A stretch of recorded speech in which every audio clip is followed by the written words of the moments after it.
পার্টির 15 জন এমএলএ এসেছিলাম। আমরা এখানে পঙ্কজ দত্তকে এই থানা বটতলা থানা মমতা ব্যানার্জির নির্দেশে ডেকে সারাদিন গ্রিল করেছে। ওনার মৃত্যুর জন্য দায়ী মমতা ব্যানার্জি, কলকাতা পুলিশ কমিশনার, বটতলার ওসি। আমরা মোমবাতি নিয়ে পঙ্কজবাবুকে স্মরণ করে নীরব প্রতিবাদ এখানে করে গেছি এবং কথা দিয়েছি বাংলার মানুষকে সরকার পরিবর্তন হলে আমরা প্রথম ক্যাবিনেটে কমিশন বসিয়ে বটতলা থানার পুলিশ আর তারা যাদের নির্দেশ করেছেন তাদের বিরুদ্ধে কঠিন এবং কঠোরতম ব্যবস্থা আমরা নেব। বাংলার মানুষ শুধু পরিবর্তনটা করুন, জাস্টিস কি করে পাবেন আমরা প্রমাণ করে দেব।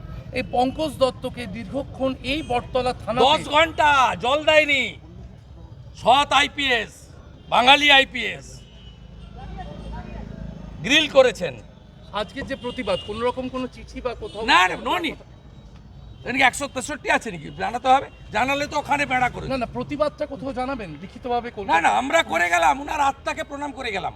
আর বাংলার মানুষকে রাজ্যের প্রধান বিরোধী দল, বিশ্বাসযোগ্য বিরোধী দল, সেটিং নয়, কথা দিয়ে গেল 15 জন বিজেপি এমএলএ, পরিবর্তন আনুন, সরকার তৈরি হবে, প্রথম ক্যাবিনেটে কমিশন বসিয়ে বটতলা থানার এই লোকগুলোকে জেলে পুরব।